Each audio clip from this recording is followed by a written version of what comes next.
Welcome student. Today we are going to start our next chapter, chapter number 20 according to NCERT Index Biology class 11, Locomotion and Movement. এই চ্যাপ্টারটা করার আগে আমাদের জানতে হবে locomotion কাকে বলে এবং মুভমেন্ট কাকে বলে। Locomotion is name as change of place, change of place. আর মুভমেন্ট হচ্ছে জাস্ট মুভিং, জাস্ট কোনো অর্গান বা কোনো পার্ট, যেগুলো any part of the body move, any part of body movement is called movement.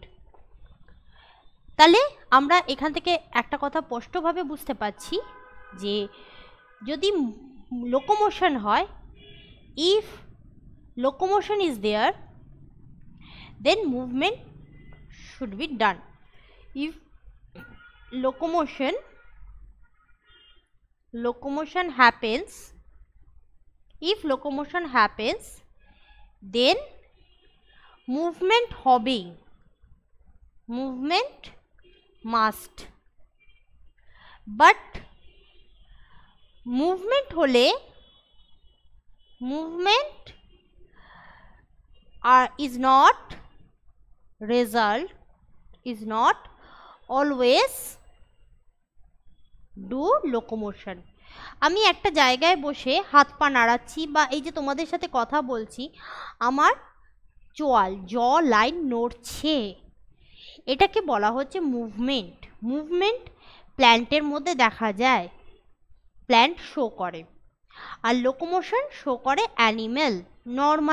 Normally আমরা জানি animal একটা জায়গা থেকে একটা জায়গাতে মুভ করে, প্ল্যান্ট একটা জায়গা থেকে একটা জায়গায় মুভ করে না, কিন্তু তারা বিভিন্নভাবে মুভমেন্ট দেখায়। যেমন এক্সাম্পল আমরা বলতে পারি, এগুলো আমরা করে এসেছি, ফটোট্রফিক মুভমেন্ট, আলোর দিকে তাদের ডালপালা বেঁকে যায়। হাইড্রোট্রফিক, জলের দিকে তাদের রুট বেঁকে যাচ্ছে, হাইড্রোট্রফিক মুভমেন্ট। অথবা হচ্ছে জিওট্রফিক, ন্যাস্টিক, আর এই যে মুভমেন্টগুলো, এগুলো হচ্ছে প্ল্যান্ট তার জায়গা চেঞ্জ না করে করছে, আর অ্যানিম্যাল তারা জায়গা চেঞ্জ করে যে মুভমেন্টটা দেখাচ্ছে সেটাকে বলা হচ্ছে লোকোমোশন। তাহলে এটাই কি সত্যি যে সমস্ত অ্যানিম্যালই লোকোমোশন করে আর সমস্ত প্ল্যান্ট মুভমেন্ট করে? তা নয়, অবশ্যই এক্সেপশন আছে। আমি বারবার বলেছি, biology is full of exception, without exception there will be no biology. Hydra, urochordata adult, অবশ্যই ইউরোকর্ডাটা অ্যাডাল্ট, লার্ভা স্টেজ নয়। এরা মুভমেন্ট করে, লোকোমোশন করে না। এরা একটা জায়গায় অ্যাটাচড হয়ে থাকে, গাছের মতো এরা অ্যাটাচড হয়ে থাকে, এরা নড়াচড়া করতে পারে না। আর প্ল্যান্টের মধ্যে আবার এক্সেপশন কি? সিঙ্গেল সেলড বা ইউনিসেলুলার প্ল্যান্ট, বা বলতে পারো অ্যালগি। এরা এক জায়গা থেকে আরেক জায়গায় মুভ করে যাচ্ছে, জলের স্রোতে হোক বা নিজের ইচ্ছাতে হোক। যেমন একটা এক্সাম্পল হচ্ছে ভলভক্স, তারপরে ইউগ্লিনা, এরা নিজেদের একটা জায়গা থেকে একটা জায়গায় তারা মুভ করছে, এরা লোকোমোশন দেখাচ্ছে, এক্সেপশন। তাহলে লোকোমোশন এবং মুভমেন্ট আপাত দৃষ্টিতে মনে হতেই পারে যে অ্যানিম্যাল সবাই মুভ করে, লোকোমোশন করে, আর প্ল্যান্ট তারা শুধু মুভমেন্ট দেখায়, তারা একটা জায়গা থেকে একটা জায়গা চেঞ্জ করে না। কিন্তু প্ল্যান্টের মধ্যেও আমরা এক্সেপশন দেখতে পাচ্ছি এবং অ্যানিম্যালের মধ্যেও আমরা এক্সেপশন দেখতে পাচ্ছি। এবার আমরা চলে আসি বিভিন্ন ধরনের মুভমেন্টের এক্সাম্পলসে। কত রকমের মুভমেন্ট হতে পারে? টাইপ অফ মুভমেন্ট বলতে পারো, বা এগুলো আমরা বলতে পারি যে কীরকমভাবে বিভিন্ন সেল, হিউম্যান বডির বিভিন্ন সেল কিভাবে মুভমেন্ট দেখাচ্ছে। প্রথমেই আমরা চলে আসি সিলিয়ারি, সিলিয়ারি মুভমেন্ট। বুঝতেই পারছো সিলিয়া দিয়ে যারা মুভ করছে বা লোকোমোশন করছে। ফ্লাজেলার, ফ্লাজেলার মুভমেন্ট মানে ফ্লাজেলা দিয়ে যারা মুভ করছে। অ্যামোবয়েড অর্থাৎ যারা সিউডোপোডিয়া দিয়ে, এটার আরেকটা নাম হচ্ছে সিউডোপোডিয়াল মুভমেন্ট শো করছে যারা। আর আরেকটা হচ্ছে মাস্কুলার অর্থাৎ যারা মাসেল দিয়ে মুভমেন্ট শো করছে। মাস্কুলার মুভমেন্টের মধ্যে অবশ্যই বুঝতেই পারছো আমরা সবার মধ্যে আমাদের নামটাই আগে মাথায় আসে আমাদের এক্সাম্পল হিসেবে, muscular movement. Cilia, flagella, amoeboid বা সিউডোপোডিয়াল মুভমেন্টের মধ্যে এক্সাম্পল মনে রাখা ভীষণ সোজা। অ্যামিবয়েডের ক্ষেত্রে তো তোমরা জানোই অ্যামোয়েবা, এবং এটা সায়েন্টিফিক নেম তাই আমি আন্ডারলাইন করব। ফ্লাজেলা কার ক্ষেত্রে দেখা যাচ্ছে ফ্লাজেলার মুভমেন্ট, সেটা আমরা যদি অ্যানিম্যাল কিংডমের মধ্যে দেখি তাহলে আমরা দেখব ট্রাইপ্যানোসোমা, ট্রাইপ্যানোসোমার মধ্যে দেখতে পাবো, ইউগ্লিনার মধ্যে দেখতে পাবো, আর বিভিন্ন ক্ল্যামাইডোমোনাসের মধ্যে দেখতে পাবো, ক্ল্যামাইডোমোনাসের মধ্যে দেখতে পাবো। সিলিয়া আমরা দেখতে পাবো প্যারামোয়েশিয়ামের মধ্যে,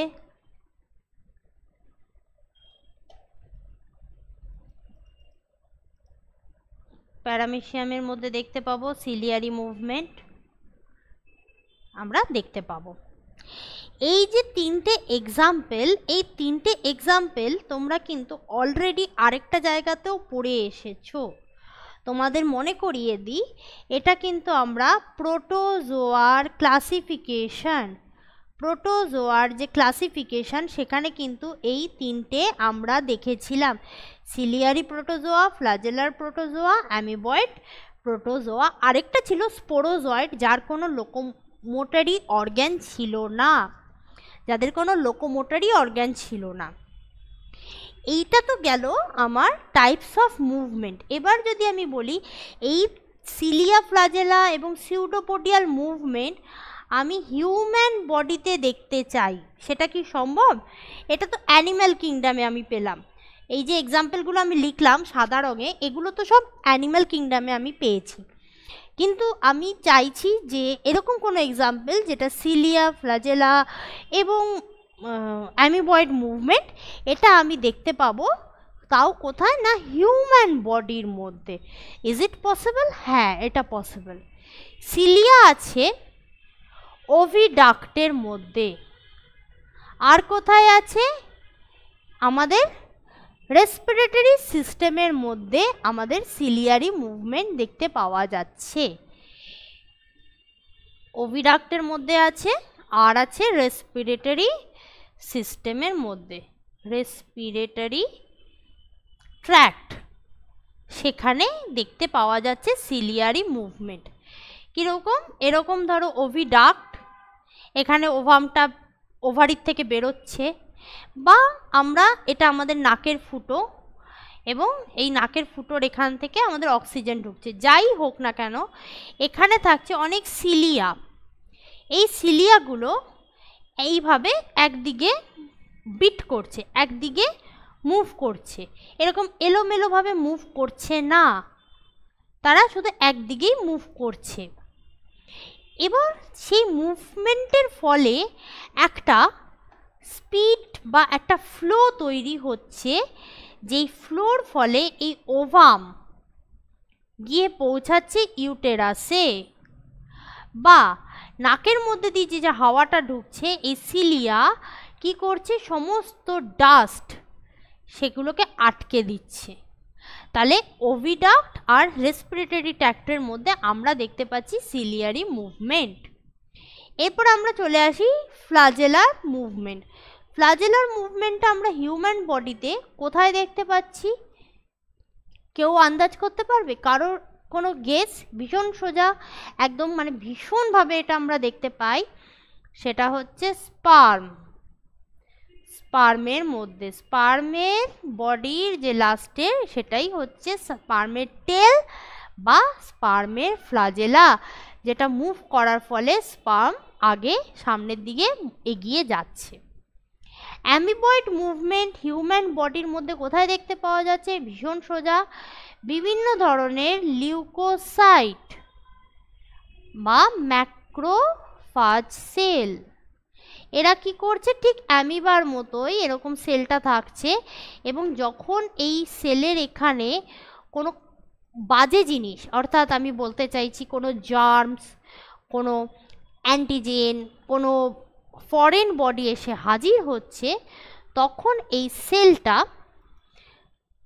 সিউডোপোডিয়া তৈরি করছে, এবং আস্তে করে সেই সিউডোপোডিয়াটা বড় হতে হতে এই মেটেরিয়ালটাকে এনগালফ করে নিচ্ছে, এনগালফ করে সেটাকে নষ্ট করে দিচ্ছে। এরা আমাদের ডিফেন্স সেল, এবং এরা এইভাবে সিউডোপোডিয়া দিয়ে ফরেন মেটেরিয়ালসগুলো যেগুলো আমাদের শরীরের মধ্যে ঢুকছে সেই জিনিসগুলোকে খেয়ে নিয়ে আমাদের শরীরকে জীবাণুমুক্ত বা জার্ম ফ্রি রাখছে। তাহলে আমরা দেখতে পেলাম types of movement, ciliary, flagella, amoeboid একটা অ্যানিম্যাল কিংডমের মধ্যে কি কি, আরেকটা হচ্ছে মাস্কুলার মুভমেন্ট। এবার আমরা দেখব হিউম্যান বডির মধ্যে। তাহলে টাইপস অফ মুভমেন্টে যে সিলিয়া, ফ্ল্যাজেলা আর অ্যামিবয়েড মুভমেন্ট, এটা কিছুটা পার্ট আমরা অ্যানিম্যাল কিংডমের যেটা প্রোটোজোয়ার মধ্যে আছে সেটা আমরা অ্যানিম্যাল কিংডম চ্যাপ্টারে দেখেছিলাম, তাই জন্য এনসিইআরটি বইতে এই পোর্শনটা আর রিপিট করেনি, শুধুমাত্র হিউম্যান বডিতে এই 3 ধরনের মুভমেন্ট কোথায় দেখতে পাওয়া যায় সেটাই লিখেছে। কিন্তু আমি তোমাদের সুবিধার জন্য একবার রিভাইজ বা রিক্যাপ করে দিলাম। এবার চলে আসছি আমরা মাস্কুলার মুভমেন্টে। মাস্কুলার মুভমেন্ট যে কোনো অ্যানিম্যালসের মুভমেন্টের মধ্যেই আমরা এই মুভমেন্টটা দেখতে পাচ্ছি, মাসেল মুভমেন্ট। হিউম্যান বডির সমস্ত জায়গাতেই আমরা এই মাসেল মুভমেন্টটা দেখতে পাচ্ছি। এই মাসেল আমাদের হিউম্যান বডিতেই, অবশ্যই আমরা যেহেতু হিউম্যান বডি নিয়ে আলোচনা করব, অন্যান্য পোর্শন নিয়ে, অন্যান্য অ্যানিম্যালের নিয়ে আমাদের আলোচনা করার এই মুহূর্তে দরকার নেই, তাই আমাদের সুবিধাই হয়েছে হিউম্যান বডিতে 3 ধরনের মাসেলস থাকে। 3 ধরনের মাসেলস। মাসেল তৈরি হয় মেসোডার্মাল অরিজিন থেকে। তোমরা এবার বলবে এই মেসোডার্মাল জিনিসটা কি?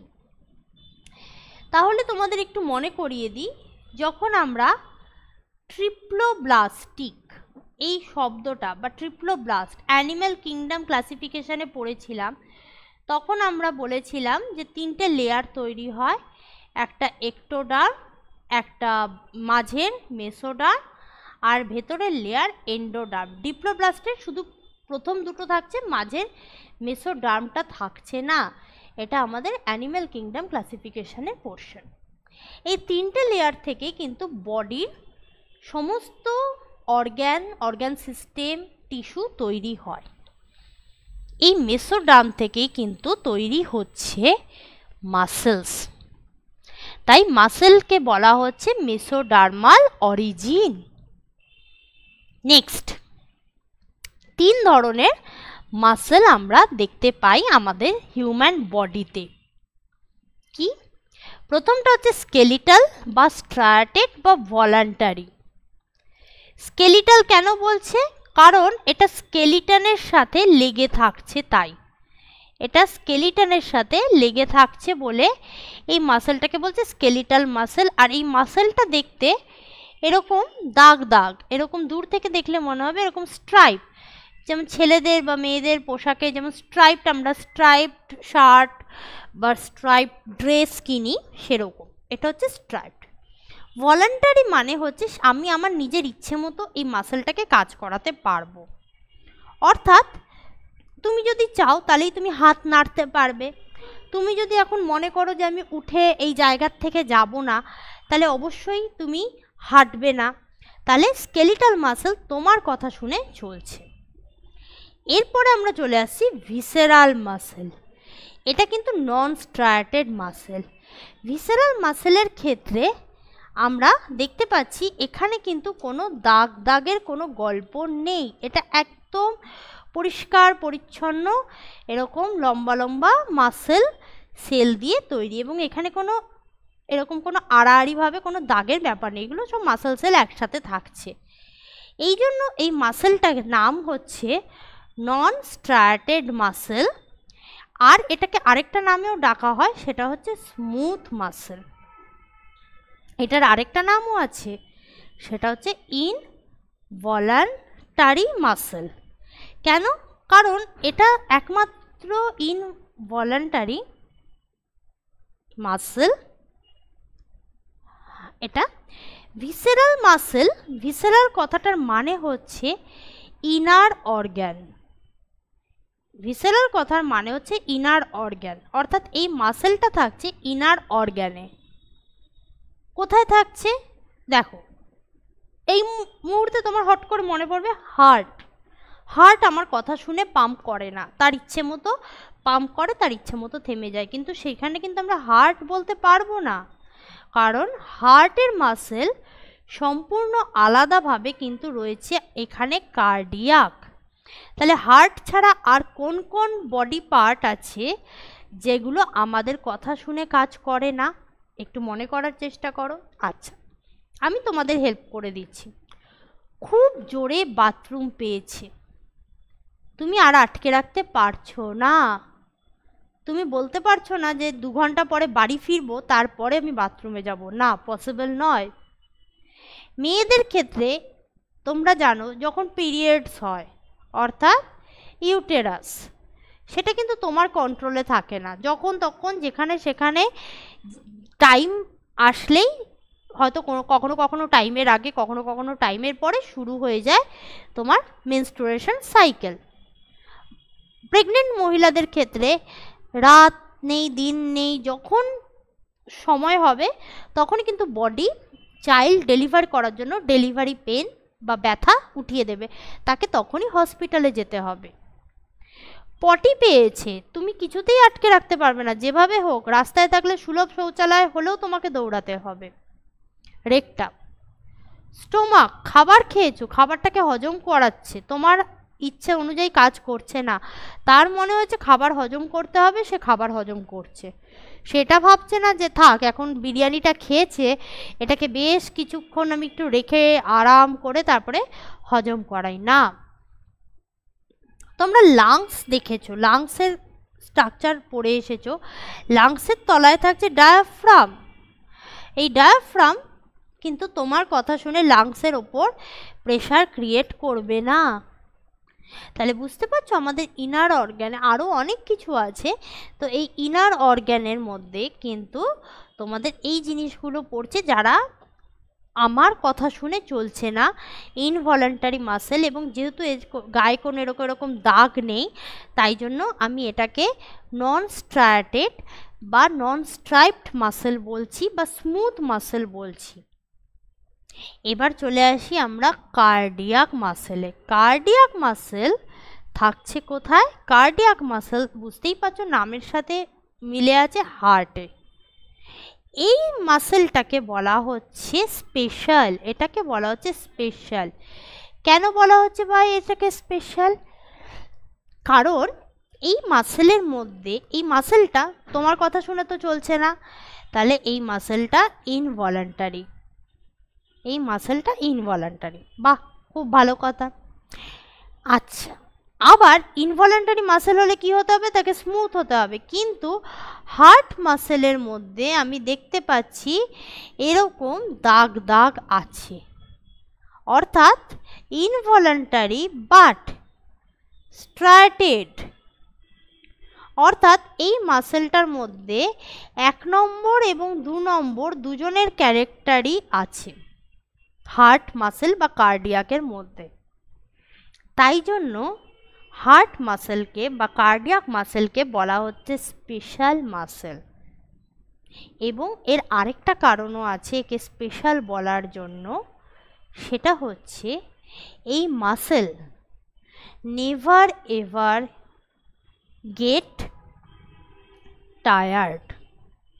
Never ever gate tired. Muscle যদি টায়ার্ড হয়ে গেল, হার্টের মাসেল, সর্বনাশ হয়ে যাবে, তো হার্ট পাম্প করা বন্ধ করে দেবে।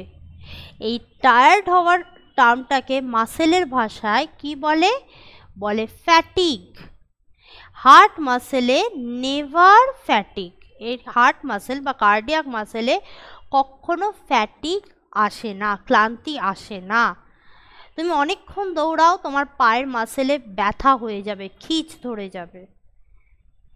তুমি এক নাগাড়ে খেতে থাকো খেতে থাকো খেতে থাকো, তোমার স্টমাক একসময় কাজ করা বন্ধ করে দেবে, তুমি বমি করে ফেলবে, আর খেতে পারবে না। কন্টিনিউয়াসলি যখন মানুষের বয়স বাড়ে তখন কি হয়? তখন আস্তে আস্তে ইউরিনারি ব্লাডারের যে মাসেলসগুলো আছে সেই মাসেলসগুলো কাজ করা বন্ধ করে দিতে থাকে। সেই জন্য বয়স্ক মানুষরা বাথরুম ধরে রাখতে পারে না, তাদের মাসেলগুলো কাজ করে না। ইউরিনারি ব্লাডার, তাদের রেকটামও হালকা মানে কাজ করা বন্ধ করে দেয়, সেই জন্য তাদের অ্যাডাল্ট ডায়াপার পরিয়ে রাখতে হয়। তাহলে এইখান থেকে আমরা বুঝতে পারছি যে সমস্ত মাসেলই একটা না একটা সময়, বয়স হোক বা এক নাগাড়ে কাজ করার ক্লান্তিতে হোক, যে কোনো সময় একবার না একবার ক্লান্ত হবে। কিন্তু হার্ট মাসেল কখনো ক্লান্ত হবে না, বরং যদি বা ক্লান্ত এটা হয় সেটা একদম ফুল অ্যান্ড ফাইনাল ক্লান্ত হবে, একেবারে টাটা বাই বাই হরি বল। তাহলে এবার আমরা আলোচনা করতে চলেছি আমাদের সবথেকে ইম্পর্টেন্ট যেটা, সেটা হচ্ছে স্কেলিটাল মাসেল। এই স্কেলিটাল মাসেলের জন্যেই কিন্তু আমরা চলাফেরা করছি, কারণ আমাদের চ্যাপ্টারটা হচ্ছে লোকোমোশন। আমরা মাসেল নিয়ে আলোচনা করব না, মাসেল নিয়ে আলোচনা করা হবে আমাদের স্ট্রাকচারাল অর্গানাইজেশন ইন অ্যানিমেল, ওখানে মাসেল টিস্যুতে আলোচনা করা হবে যে বাকি দুটো মাসেলের কাজ কী বা কীভাবে তারা কাজ করছে। তাহলে আমাদের প্রথম পোর্শন, প্রথম যে পার্ট, সেটা হলো স্কেলিটাল মাসেলের স্ট্রাকচার। একটা স্কেলিটাল মাসেলের স্ট্রাকচার কীরকম, ঠিক আছে? আমি তোমাদের সুবিধার জন্য অবশ্যই ছবি রেখেছি এবং সেই ছবিটাও তোমরা দেখলে আরও ভালো করে বুঝতে পারবে। প্রথম পয়েন্ট আমাদের যেটা বলা হচ্ছে যে স্কেলিটাল মাসেল সেটা অনেকগুলো মাসেল বান্ডেল দিয়ে তৈরি হয়। নাম্বার অফ মাসেল বান্ডেল বা নাম্বার অফ মাসেল বান্ডেলগুলোকে বলা হয় ফ্যাসিকেলস দিয়ে তৈরি হয়। ছবিটা দেখি আমরা, এখানে আমরা কি দেখতে পাচ্ছি? কোথায় আছে আমাদের এই নাম্বার অফ মাসেল বান্ডেলস? তোমরা দেখতে পাচ্ছ এইটা, এখানে আমাদের এই যে মাসেলস বান্ডেল দিয়ে তৈরি হচ্ছে, পুরো স্ট্রাকচারটাকেই ধরা হচ্ছে, কেমন? এইবার এই যে স্ট্রাকচারটা, এই পুরো বান্ডেলগুলো কি দিয়ে কভার করা থাকে? একটা কানেকটিভ টিস্যু দিয়ে কভার করা থাকে, যেটার নাম হচ্ছে ফেসিয়া। কানেকটিভ টিস্যু দিয়ে, আবার রিপিট করছি, কি দিয়ে কভার করা থাকে? একটা কোলাজিনাস কানেকটিভ টিস্যু দিয়ে কভার করা থাকে। কোলাজিনাস কথাটার অর্থ কেন বলা হচ্ছে কোলাজিনাস? কারণ এটা তৈরি হচ্ছে কোলাজেন দিয়ে। আমরা ছবিতে একটু দেখে আসি কোথায় আছে ফেসিয়া। আমরা দেখতে পাচ্ছি এই যে সাদা রঙের হালকা জিনিসটা, এটা হচ্ছে ডিপ ফেসিয়া। এই কানেকটিভ টিস্যু দিয়ে এই মাসেল বান্ডেলটা কভার করা থাকে, ঠিক আছে? বুঝতে পারছো? ওকে। এরপরে আমরা কি দেখতে পাচ্ছি যে each muscle bundle contain a number of muscle fiber. Each muscle bundle contain a number of muscle fiber. মানে প্রত্যেকটা মাসেল বান্ডেলে আমরা অনেকগুলো মাসেল ফাইবার দেখতে পাচ্ছি। চলো ছবিটা আমরা দেখে নিই। এই যে মাসেল বান্ডেল তোমাদের সামনে ছবিটা আছে, এই মাসেল বান্ডেলের মধ্যে আমরা দেখতে পাচ্ছি এই যে অনেকগুলো মাসেল ফাইবার রয়েছে। এই যে আলটিমেটলি আমরা দেখতে পাচ্ছি এই যে মাসেল ফাইবার, অনেকগুলো মাসেল ফাইবার রয়েছে। এই মাসেল ফাইবারগুলোই কিন্তু আলটিমেটলি মাসেল সেল, ঠিক আছে? এইখানে আমরা কিন্তু দেখতে পাচ্ছি ফেসিকেলস, এই যে অনেকগুলো ফেসিকেলস। এই ফেসিকেলসগুলো দেখতে পাচ্ছ, এই ফেসিকেলসগুলো এই এক একটা ফেসিকেলস, এই যে এই এক একটা ফেসিকেলস, তার মানে এটাও একটা ফেসিকেলস, একটু মোটা করে আঁকি, তাহলে তোমরা আশা করি ভালো করে বুঝতে পারছো। এটা একটা ফেসিকেলস, দেখতে পাচ্ছ, এই যে একটা ফেসিকেলস, আর এইটা একটু বড় করে দেখানো হয়েছে, ঠিক আছে। তাহলে এই ফেসিকেলসগুলো একসাথে একটা কভারিং দিয়ে ঢাকা আছে, যেটাকে বলা হচ্ছে ডিপ ফেসিয়া। তাহলে first point ফেসিকেলস, second point facie. তাহলে আমরা যদি এখানে নাম্বারগুলো আগে লিখে দিই, তাহলে এখানে হচ্ছে আমার, এটা হচ্ছে নাম্বার 1, এটা হচ্ছে আমার নাম্বার 1, এটা হচ্ছে আমার নাম্বার 2 পয়েন্টের অনুযায়ী। তারপর এখানে আমরা দেখতে পাচ্ছি ফেসিকেলসগুলোর মধ্যে আবার কি আছে না, অনেকগুলো মাসেল ফাইবার আছে। দেখতেই পাচ্ছ, এই একটা মাসেল ফাইবার, এই একটা মাসেল ফাইবার, এই একটা মাসেল ফাইবার, এই মাসেল ফাইবারটা বড় করে দেখানো হয়েছে। এই সমস্ত মাসেল ফাইবারগুলো নিয়ে তৈরি হয়েছে একটা ফেসিকেলস, ঠিক আছে। তাহলে এটাই আমাদের এখানে আলোচনা করা হয়েছে যে প্রত্যেকটা ফেসিকেলস অনেকগুলো মাসেল ফাইবার নিয়ে তৈরি হয়েছে।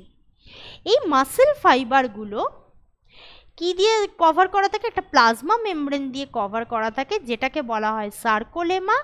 আর সার্কোলেমার মধ্যে যেটা থাকে সেটা হচ্ছে সার্কোপ্লাজম। অর্থাৎ সার্কোপ্লাজমটা কি বলো তো, সার্কোপ্লাজমটা কিন্তু হচ্ছে আসলে সাইটোপ্লাজম। সার্কোপ্লাজমটা অ্যাকচুয়ালি ইনস্টিড অফ সাইটোপ্লাজম।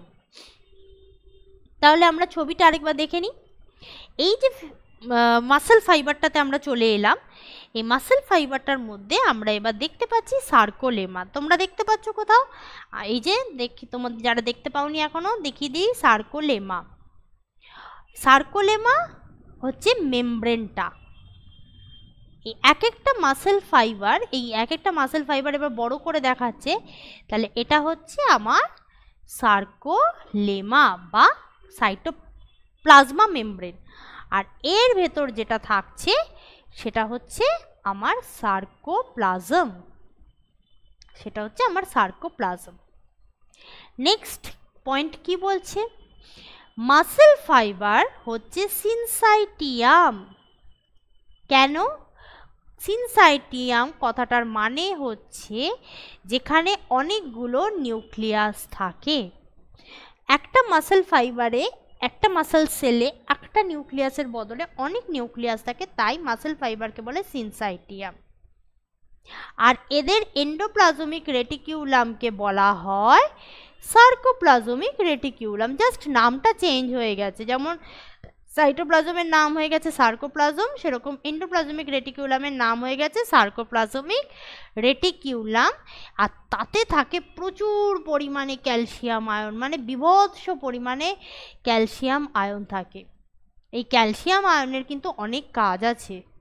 এই ক্যালসিয়াম আয়ন মাসেল কন্ট্রাকশন রিল্যাক্সেশনে হেল্প করে। তাহলে আমরা স্ট্রাকচারটা কি দেখতে পেলাম যে প্রথমে হচ্ছে আমাদের একটা ছোট্ট মাসেল ফাইবার বা সেল, সেটা তৈরি হচ্ছে মায়োফাইব্রিল দিয়ে। এই মাসেল সেলটা কভার থাকছে সার্কোলেমা তাই দিয়ে, ঠিক আছে। এই রকম অনেকগুলো মাসেল ফাইবার, এই যে দেখতে পাচ্ছ গোল গোল অনেকগুলো মাসেল ফাইবার নিয়ে তৈরি হচ্ছে ফেসিকেলস। অনেকগুলো মাসেল ফাইবার নিয়ে তৈরি হচ্ছে ফেসিকেলস, মাসেল ফাইবার থেকে তৈরি হচ্ছে ফেসিকেলস। তাহলে এই যে অনেকগুলো মাসেল ফাইবার থেকে তৈরি হলো ফেসিকেলস। এই অনেকগুলো ফেসিকেলস থেকে অনেকগুলো ফেসিকেল কি দিয়ে কভার করা থাকছে, অনেকগুলো ফেসিকেল কভার করা থাকছে এপিমাইসিয়াম দিয়ে।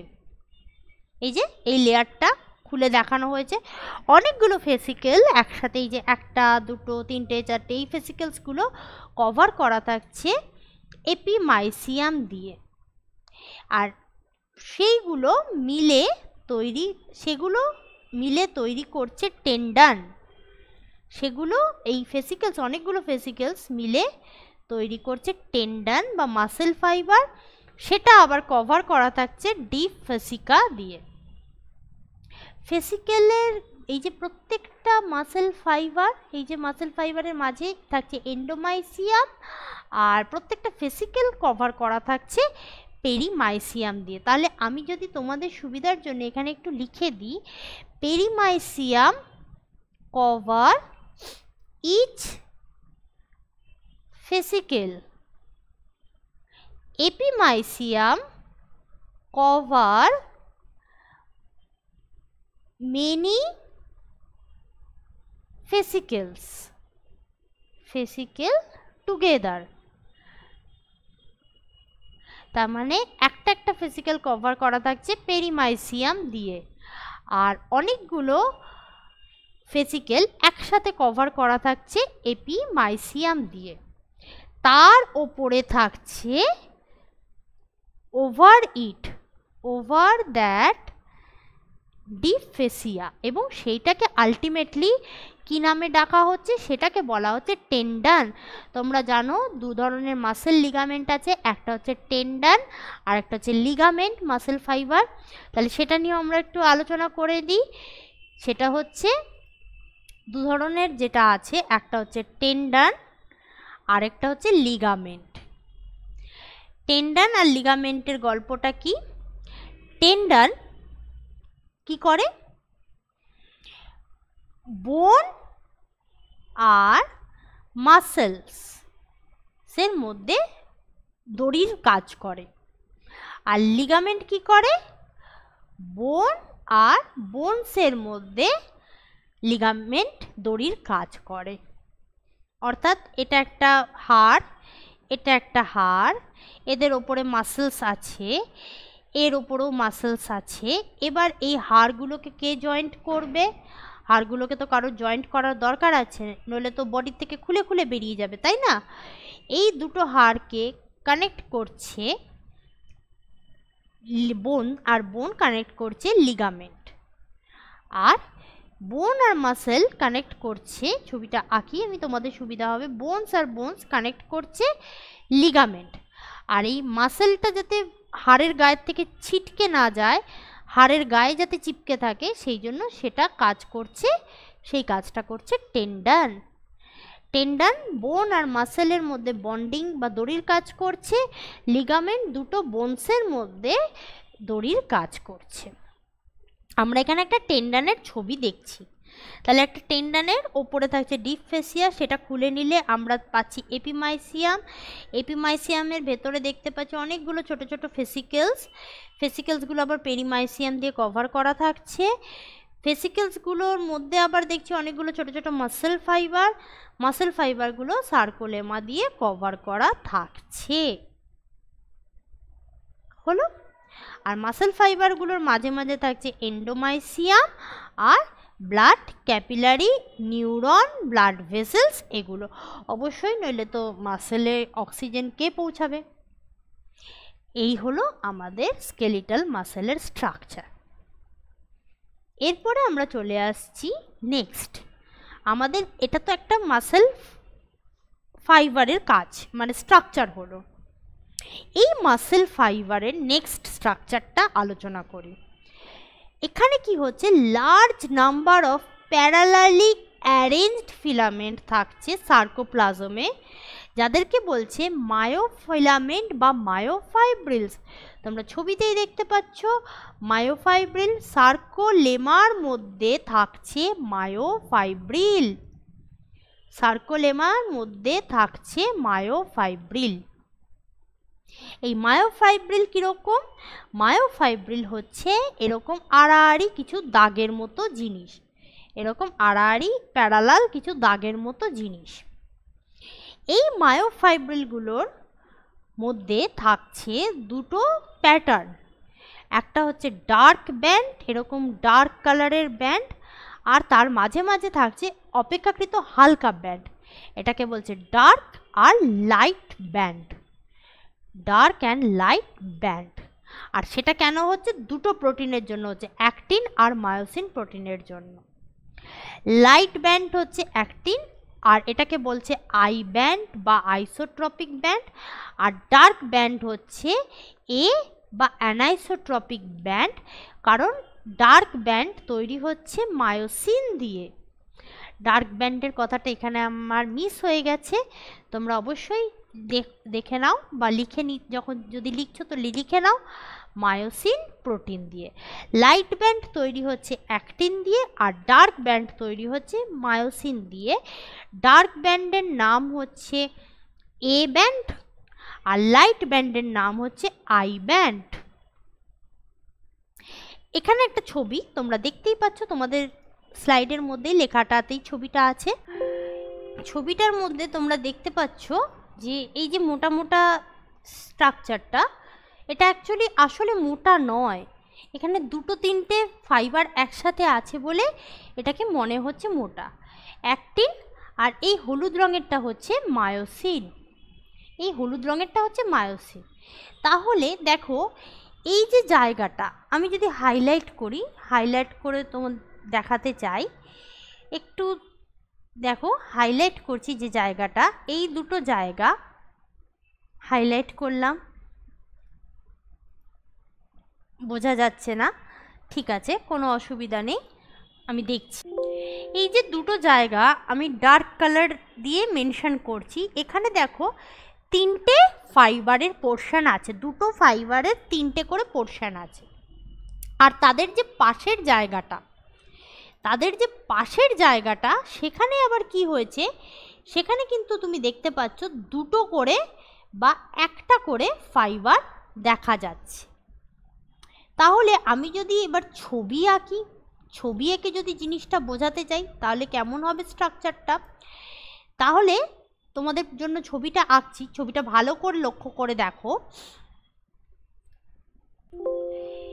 এখানে আছে অ্যাক্টিন ফিলামেন্ট, তার কিছুটা পরে আছে অ্যাক্টিন ফিলামেন্ট, নিচে আছে অ্যাক্টিন ফিলামেন্ট, অ্যাক্টিন ফিলামেন্ট, আবার আছে অ্যাক্টিন ফিলামেন্ট, অ্যাক্টিন ফিলামেন্ট, আর তার মাঝখানে আছে আমার মায়োসিন ফিলামেন্ট।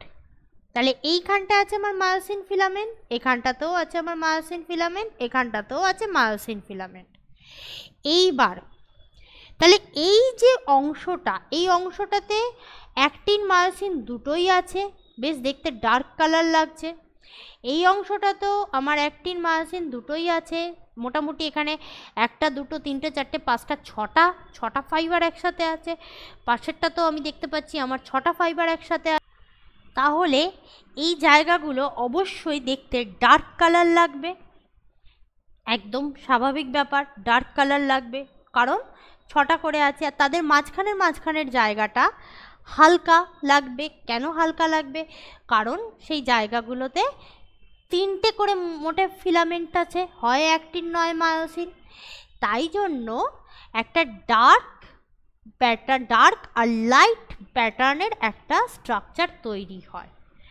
আর এই প্রোটিনগুলো সবাই হচ্ছে rod like structure, parallel to each other and also with myofibrils. তাহলে মায়োফাইব্রিলসের ছবিটা যদি আমরা দেখি, তাহলে আমরা দেখব যে মায়োফাইব্রিলসের মধ্যে এরকমভাবে তারা প্যারালালি স্ট্রাকচারটা আছে, সেই এবং নিজেরাও একে অপরের সাথে প্যারালালি আছে, তাই জন্য এই ডার্ক আর লাইট প্যাটার্নটা তৈরি হচ্ছে। এরপরে নেক্সট আমরা দেখব যে প্যাটার্নটা কিভাবে কাজ করছে, কিভাবে আরও প্রমিনেন্ট স্ট্রাকচারটা আমরা ডিটেল স্ট্রাকচারটা শিখব। অ্যাক্টিন হচ্ছে থিন ফিলামেন্ট আর থিনার পাতলা, আর মায়োসিন হচ্ছে থিক, তাই এদেরকে বলা হয় থিন বা থিক ফিলামেন্ট।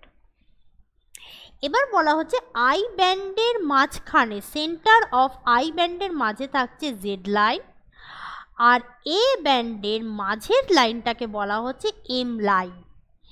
এই আই বা জেড বা এম লাইন এরা আসলে কি? এরা আসলে হলো একটা ইলাস্টিক ফাইবার বা ফাইব্রাস মেমব্রেন, যেখানে এই অ্যাক্টিন বা মায়োসিন ফিলামেন্টরা অ্যাটাচড থাকছে। তাহলে আমরা একটু ছবি দেখে নিই, ছবি দেখলে আরও ভালো করে জিনিসটা আমাদের মাথায় বোঝা যাবে। এই যে মাঝখানে আছে জেড লাইন, দেখতেই পাচ্ছ জেড লাইনটা তোমরা, এই জেড লাইনটার সাথে কে লেগে থাকছে? আই ব্যান্ড মানে অ্যাক্টিন। অ্যাক্টিন এই জেড লাইনের গায়ে গায়ে লেগে থাকছে। তোমরা নিশ্চয়ই ছবিটা একটু জুম করে দেখলেই বুঝতে পারবে, এই যে জেড লাইন, এই জেড লাইনের গায়ে গায়ে কিন্তু অ্যাক্টিন ফিলামেন্টগুলো লেগে থাকছে। অর্থাৎ জেড লাইন আসলে কোনো লাইন নয়, এটা একটা ফিলামেন্ট, আর এই ফিলামেন্টের গায়ে লেগে থাকছে অ্যাক্টিন ফাইবারগুলো। এটা একটা ইলাস্টিক ফাইবার, জেড লাইন হচ্ছে একটা ইলাস্টিক ফাইবার যার গায়ে এই অ্যাক্টিন ফিলামেন্টগুলো লেগে থাকছে। আবার ঠিক উল্টোভাবে আমি যদি অন্য দিকের আলোচনা করি তাহলে আমি বলবো এই যে এম লাইন,